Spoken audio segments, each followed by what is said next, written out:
Hello my dear friends, you're in the Military Summary channel, and today we will discuss the situation in Ukraine on the 25th of November of 2023. Today we have a lot of very interesting updates, details, so let's start. And first we're going to talk about Kiev, Ukraine, global Ukraine updates. Today we got more details about the previous night Gerani attack all over the entire Ukraine. As you can see, this the footage and scenes from Kiev. The Ukrainians were trying to shut down the Russian Geranis. As a result of those attacks, the Russians managed to obviously to test and to stress the Ukraine air defense. I'll remind you that a few days ago the Germany announced about military aid for 1.4 billion of dollars, and the Germany were planning to send Ukrainians air defense systems. And usually when a country, this or that country, says about military aid, that means that this military aid is already on the territory of Ukraine. And as you can see, the Russians launched attacks, probably trying to find those Germany's air defense systems. Obviously the Russians managed to discover them, so the next few days, maybe even this upcoming night, we need to expect more strikes from the Russian side, more attacks, and not just with Gerans but also with missiles. Furthermore, the Russians improved their Gerans. Now there is like maybe third generation of this type of drones. The first one were original copy of Iranian Shahed. Then the Russians improved their, let's say, the surface of the drones. Then the Russians improved the engine and managed to increase the speed of the drones. And now the Russians have shown us the next generation of drones with the black color, with the black surface. And they're doing this to reduce the Ukrainian possibilities to discover and to find this type of drone during the night period of time. So that means that the Russians are planning from now on to attack Ukraine only during the night period of times. Now it's winter period of time, the nights are very long, so it's obviously the best solution for the Russians. When talking about the entire situation, the Ukrainians from their side published and discovered that, published information that during the previous night they managed to shut down 74 out of 75 drones. Obviously it's up to you, of course, to believe or not this information, but maybe the Ukrainians managed to shut down, because the main purpose of the Geran drones wasn't to, let's say, to destroy energy facilities. The main purpose of that attack was to discover the Ukraine air defense systems. So let's see what is going to be next and what is going to be the upcoming night. Now let's move to the situation on the ground. We have a lot of very interesting updates, and first we're going to start with Avdiivka area, because the most important updates are coming from this territory. First, we're going to talk about one more time about the central part in the area between Severna and Tonenka. One more time, the Ukrainian 110th Brigade during this just November published third video in a row of their claims about the bad situation.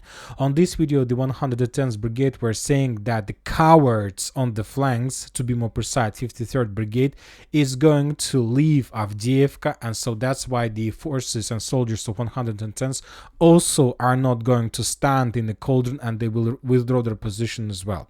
When talking about the original position of 53rd Brigade of Ukrainian forces, we are talking about this line: Tonenka, Severna, Lastachkina, Avdiivka. So this is the area of responsibilities of 53rd Brigade. Okay, from we can let's say repeat the video of 110th Brigade for many times, saying that they're calling the 53rd Brigades as a cowards, of course, and it's their right, obviously. But I would like to remind you one thing, that 110th Brigade currently is located in the city, in Avdiivka. They have shelters, they have chemical plant, they have underground facilities. So obviously it is very easy to call 53rd Brigade, this one, 53rd Brigade that currently located among the fields, as a cowards. But I'll remind you that just during the previous few days, the positions of 53rd Brigade was under very heavy fire of RBK 500 aviation cluster rounds. So I'm not surprised that 53rd Brigade took a decision to step back, because they have just few options: to withdraw, maybe to get into prison, but to live the next 50-60 years and to die as a very old man with families, with children, with grandfathers, with let's say children, so on, or to stay on this position under the fire of RBK 500 for another 2-3 days and die as unknown soldiers. Of course, as I understand, as a normal people, they took a normal decision to survive and to live. And I don't know what 110th Brigade wants from this situation. I believe that if they think that 53rd Brigade are cowards, then the best solution for them was to suggest them to replace each other, to allow 53rd to enter Avdiivka and 110th Brigade to take position under these RBK 500 bombardments. And this would be fair, at least according to my understanding of the situation. But 110th Brigade took a decision to blame them as the cowards and together with them to step back from entire Avdiivka. And now let's talk about the step back withdraw position process. And for these purposes, let's talk about the southern direction of industrial area. As you can see, we have significant number of updates. The Russian forces continue advancing, continue attacking the Ukrainian positions, basically continue clearing the industrial area, and as a result of these clashes, the Russians managed to force the Ukrainians to step back. As you can see on these videos, the Russians were attacking and clearing the edge buildings, the edge positions of the Ukrainian forces. Basically, the Russians have completed the clearing territory. We see on this video the Ukrainian soldiers who were running away from Avdiivka, significant number of forces. As soon as they got some pause, a small pause, they start running away. On this video, we see the video from another angle, another buildings. So anyway, as a result of clashes, as a result of offensive operation, the Russians established control over 95% of this territory. There are maybe just few buildings left that the Russians need to clear, and obviously the upcoming night from the 25th to 26th of November, those Ukrainians who still in the edge positions of industrial area will try their luck and will withdraw and will run away from escape from Avdiivka. Furthermore, today we got a few very important updates. According to information we have, during the day, around 150 Ukrainian soldiers and officers took a decision to surrender. 150 soldiers of Ukrainians who were trying to defend Avdiivka southern area took a decision to surrender. Significant number. We have received just one confirmation, one video of that. We see Russian soldier and just 20 maybe Ukrainian soldiers who took a decision to surrender. I can't say that maybe this video took place not even in this area, but the author of this video reported that those people were captured somewhere here. So as we can see, during the upcoming this weekend, the Russians obviously will complete the clearing of industrial area, and after that the Russians will continue offensive operation further deep inside of Avdiivka, trying to cut, let's say, the pump station, trying to cut and establish control over Tsarskaya Okhota fortifications, and of course the Russians will complete or will try to complete the clearance of residential area, dacha area by the name of Vinogradniki, this one. When talking about the northern direction, the Russians also continue offensive operation, and today we got a lot of updates that the Russians started and launched significant, very powerful storm assault of chemical plant. The Ukrainian sources are saying that the Russian offensive operation on the northern flank failed, that the Russians were defeated, they couldn't create a cauldron, the Russians couldn't penetrate the Ukrainians' defense belt on the south in the area of responsibilities of 53rd Brigade. Maybe something is going to change within the next few days. The Russians haven't managed to develop their positions in this direction, Stepovo and Berdichi, and now the Russians took a decision to storm chemical plant. This is the opinion of Ukrainian let's say propaganda, Ukrainian sources. So what is going on in a chemical plant? Today we got a lot of videos, a lot of footage from this area. Obviously, I can't tell you whether the Russians managed to establish control of chemical plants or not, because some sources are saying that the Russians have already entered this territory. But anyway, the only thing I can tell you for sure that this is probably the biggest stronghold in the special military operation. Neither Azovstal in Mariupol, neither industrial areas in Bakhmut can compare with Avdiivka chemical plant.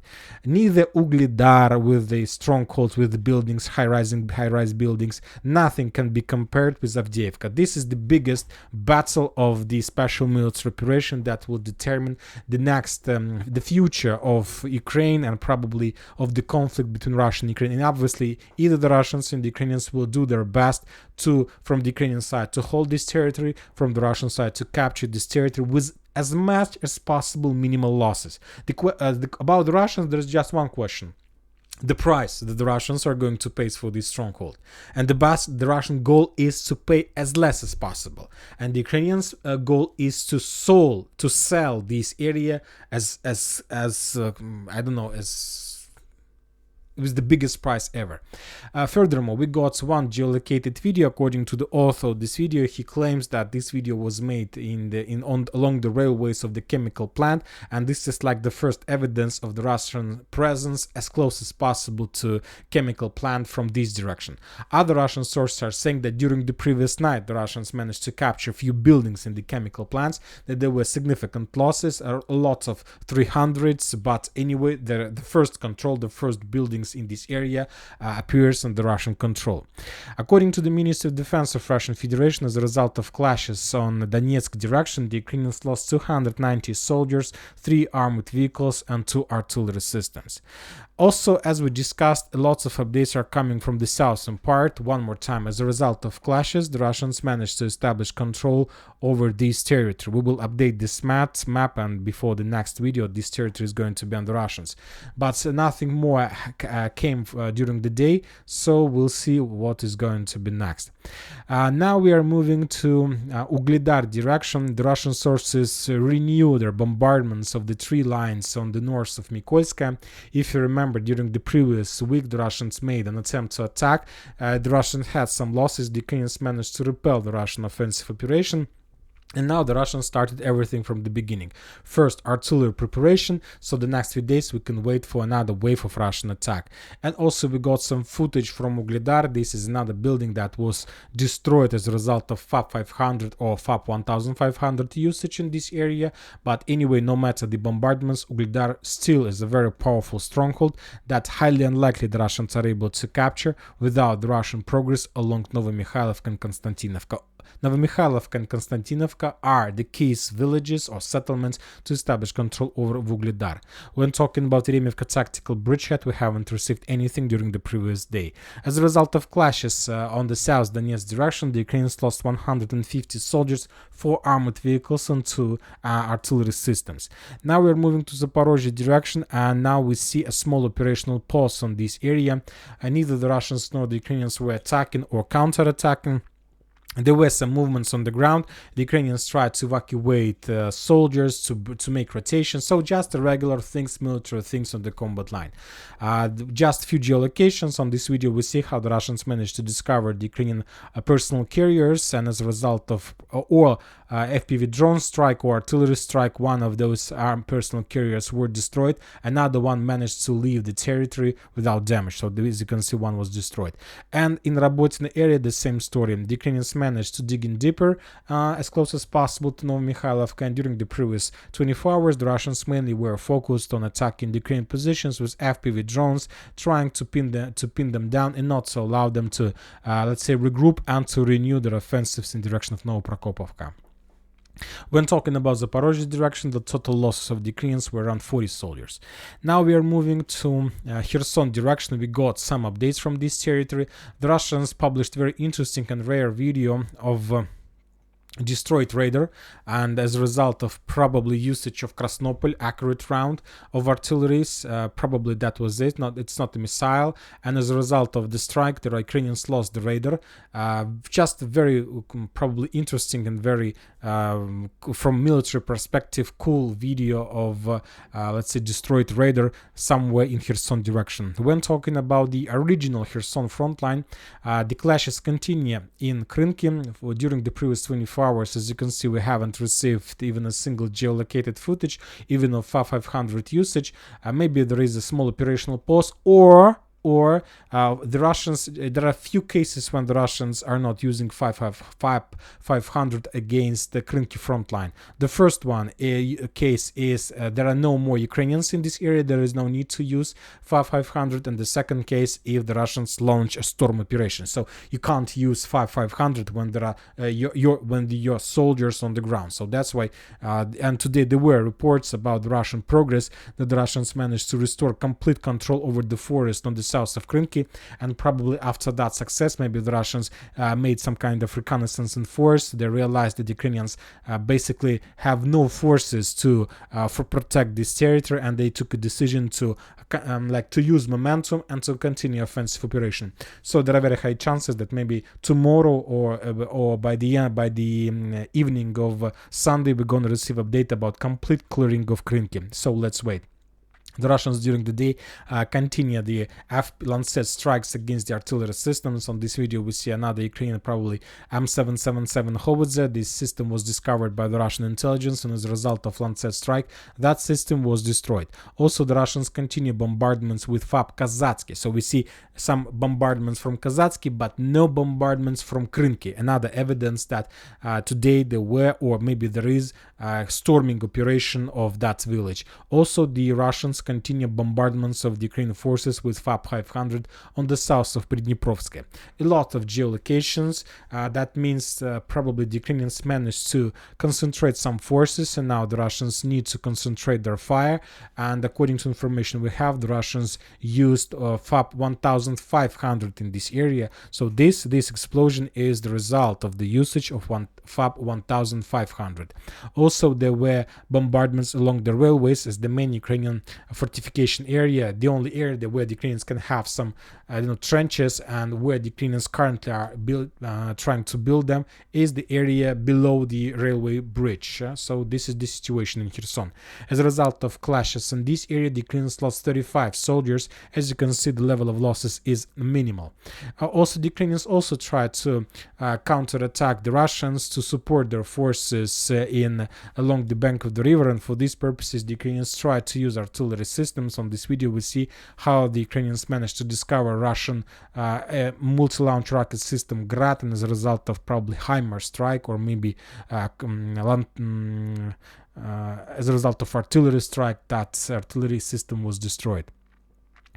Now we are moving to Bakhmut-Artyomov's direction, and probably for the previous 3 weeks or months we haven't received almost anything from this direction. We haven't received anything from Avdiivka, from the battle. Probably there are very heavy clashes, but without any geolocations and so on.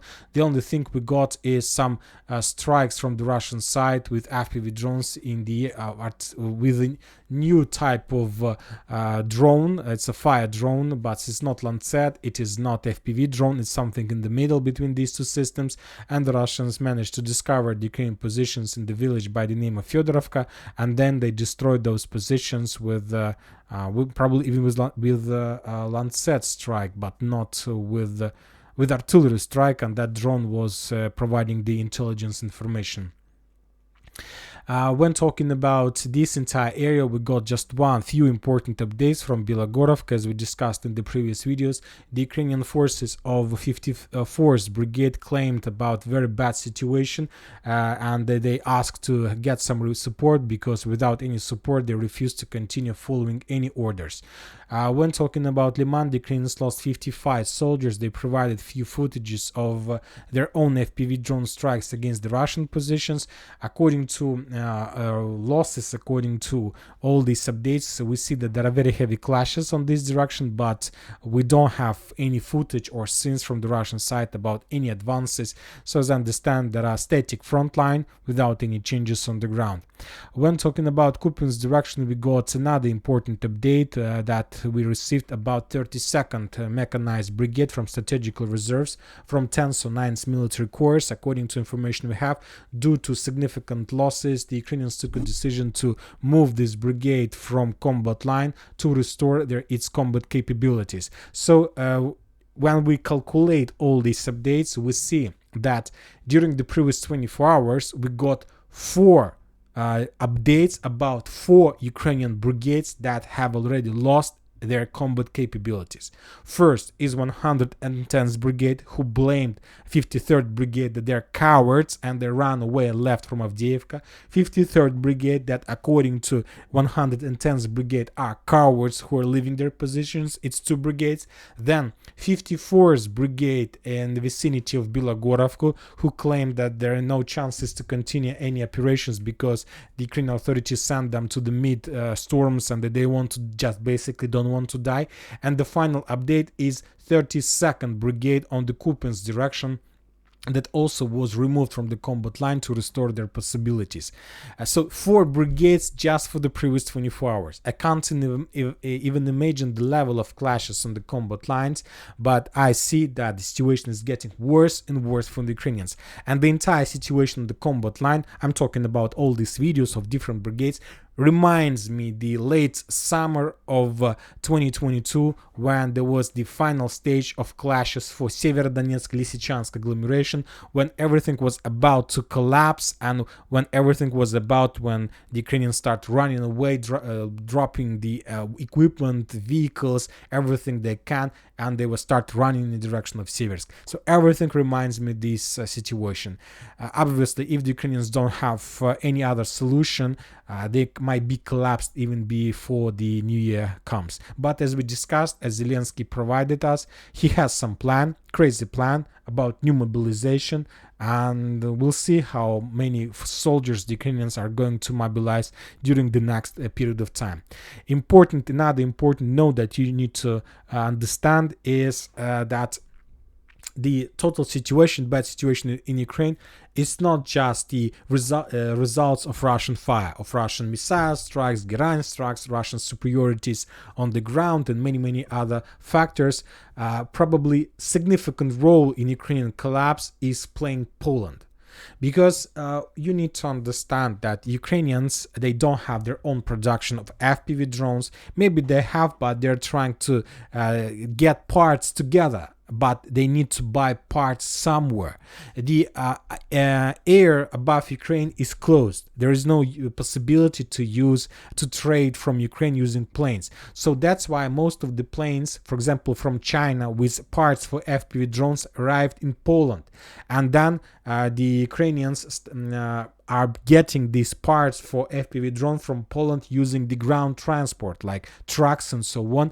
But Poland closed the border, and the Ukrainians for now don't have even possibilities to, we can read this article right now, thousands of vans with critical imports, fuel, drones, thermal images, medical goods, etc. are being blocked at the Polish border, and not just at the Polish now, and the Slovakia border, Hungary border, and so on. And as you can see, we stop receiving even updates of the usage of FPV drones from Ukraine. There are much less in comparison with the previous time, and this is the fake, and this is the problem, and this is not the fake, but this is the fault of Poland. So this is the situation. And that's it for today. Military Summary channel reminds we condemn any violence in the world. Thank you for watching. Subscribe to my channel, put your likes, join my Patreon, and have a good day. Bye bye.